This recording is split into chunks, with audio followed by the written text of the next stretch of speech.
Es ist der 19. Dezember 1972. Mitten in der Nacht. Der Regen prasselt unaufhörlich vom Himmel. Ein tosender Sturm peitscht durch das Tal. Der sonst so schmale Fluss Jordan ist zu einem reißenden Strom angeschwollen. Auf einer Uferseite stehen mehrere Männer im Schatten. Sie versuchen, nicht aufzufallen, von niemandem gesehen zu werden. 3 intensive Monate Ausbildung liegen hinter ihnen. 3 Monate, in denen sie einen Mann für eine ganz bestimmte Aufgabe vorbereitet haben. Durch Hypnose, psychologische Konditionierung und vermeintlicher Gedankenkontrolle. Dieser Mann, der jetzt neben den anderen Männern im Regen steht, heißt Fatki. Er ist Palästinenser. Und, wenn alles nach Plan läuft, bald Attentäter. Nur wenige Tage zuvor hatte der verantwortliche Psychologe gemeldet, die Operation ist bereit. Fatki befände sich in optimaler hypnotischer Verfassung. Jetzt oder nie. Einige Militärs wollten den Einsatz aufgrund des schlechten Wetters in letzter Minute verschieben. Der Fluss ist außer Kontrolle. Der Sturm zu stark. Doch der leitende Verantwortliche besteht auf die Durchführung. Diese einmalige Gelegenheit dürfe nicht verstreichen. Die Verfassung des designierten Attentäters sei zu perfekt. Der Start der Operation wird schließlich genehmigt. Fatki trägt einen Rucksack mit seiner Ausrüstung. Er bekommt ein paar letzte Worte ins Ohr geflüstert. Hypnotische Trigger, Befehle, Verstärkung. Dann geht er los. Schritt für Schritt in das tosende Wasser. Der Plan: über den Jordan schwimmen, nach Jordanien gelangen, von dort weiterziehen und schließlich Yasir Arafat töten. Ein Attentat, ausgeführt von einem Mann, der angeblich nicht einmal weiß, dass er zum Mörder gemacht wurde. Doch was in dieser Nacht geschieht, wird nicht zu der erhofften perfekten Geheimdienstoperation. Es wird zu einer riesigen Blamage für die israelischen Sicherheitsbehörden. Doch was genau war der Plan? Und wieso wurde er überhaupt genehmigt?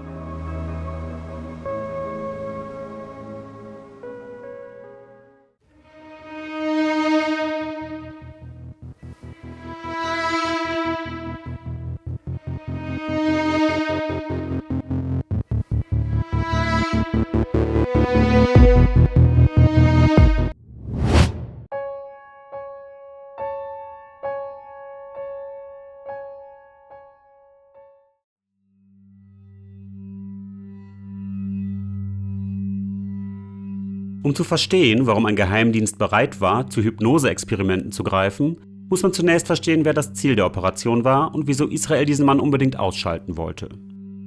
Bei dem besagten Mann handelt es sich um Yasir Arafat. Arafat wurde im Jahr 1929 geboren. Ob in Jerusalem, Gaza oder Kairo, darüber streiten Historiker bis heute. Sicher ist nur, er stammte aus einer einflussreichen palästinensischen Familie mit Verbindung zu führenden Nationalisten der Vorkriegszeit.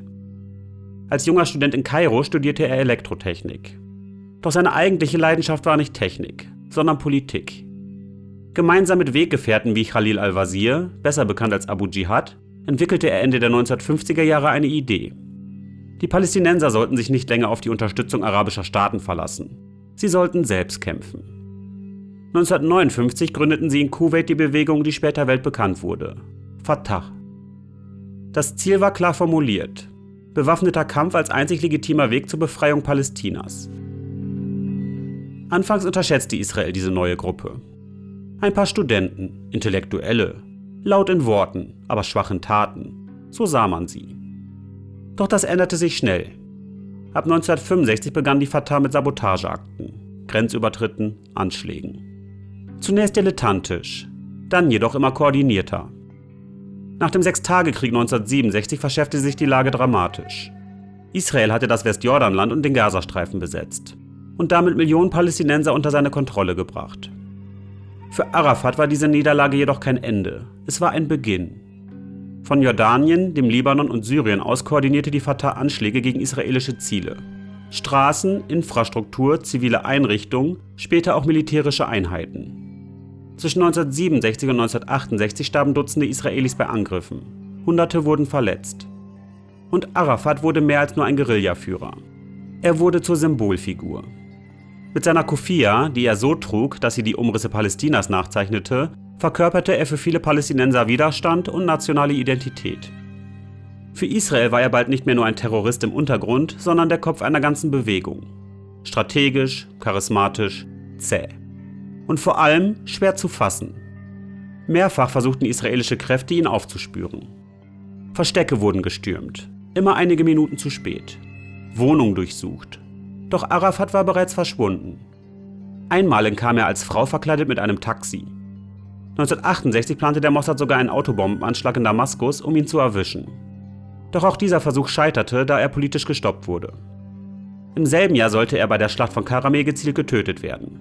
Aber auch dort entkam er, indem er erneut als Frau verkleidet mit einem Motorrad davonfuhr.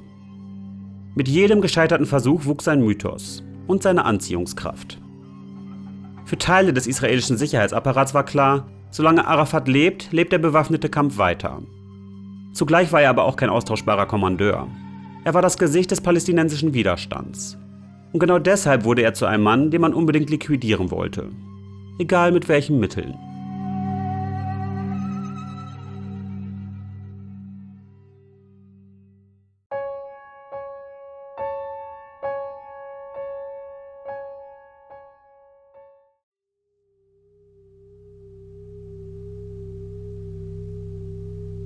Israel hatte in den Monaten nach Karameh eines gelernt.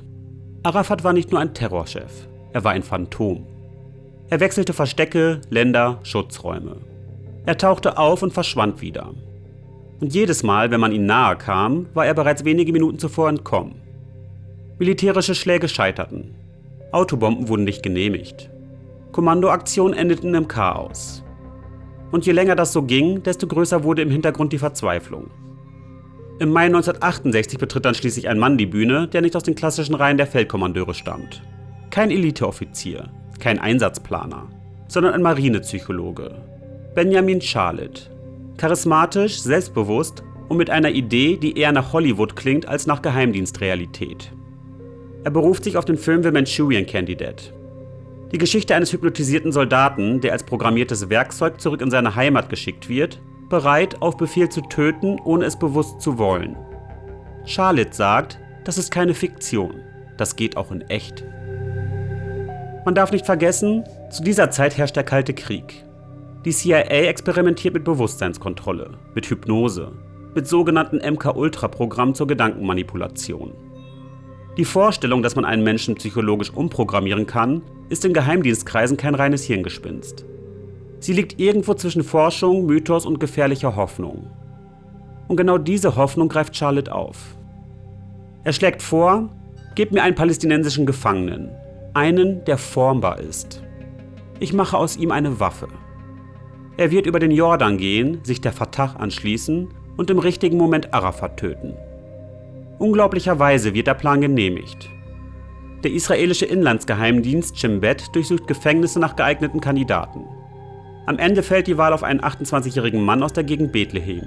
Niedriger Rang, keine besondere Bildung, kein fanatischer Hardliner. Sprich, beeinflussbar.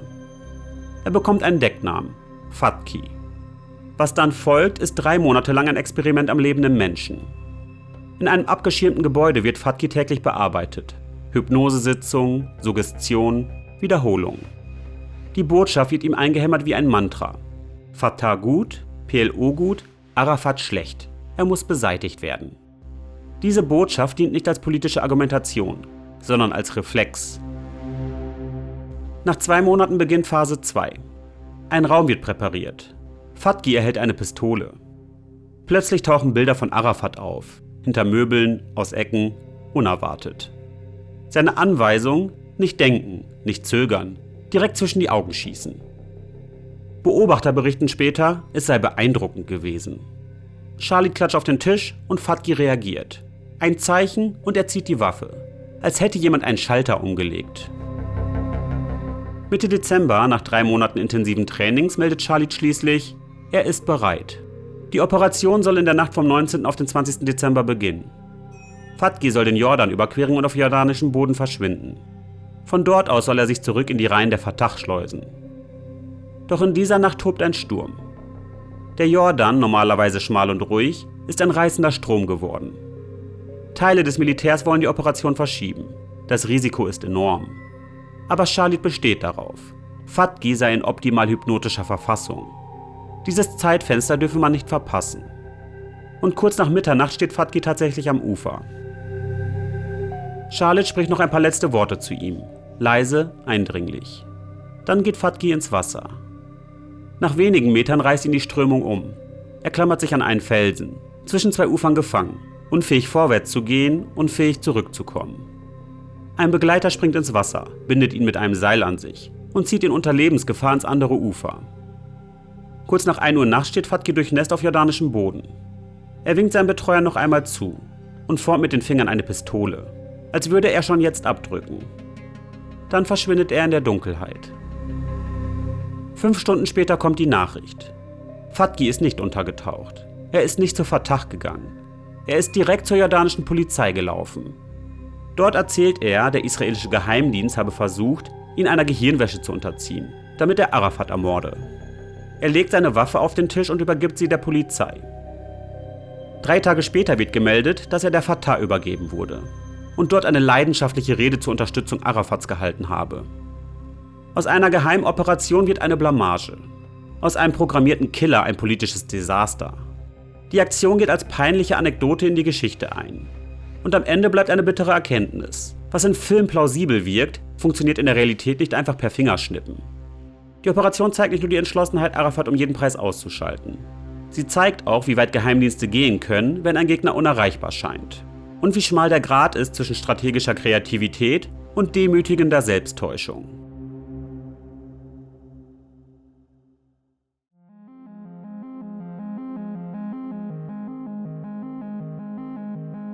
Damit sind wir am Ende der heutigen Geschichte angekommen.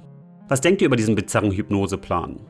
War das verzweifelte Kreativität im Kampf gegen einen unerreichbaren Gegner oder schlicht eine gefährliche Selbstüberschätzung der eigenen Möglichkeiten? Schreibt mir eure Gedanken dazu gerne in die Kommentare. Und wenn ihr jetzt wissen wollt, welche Mossad-Aktion tatsächlich zu den spektakulärsten und erfolgreichsten Operationen gehörte, dann schaut euch unbedingt mein Video zur Operation Frühling der Jugend an. Ansonsten danke ich euch, dass ihr bis zum Schluss dabei geblieben seid und bis zum nächsten Mal.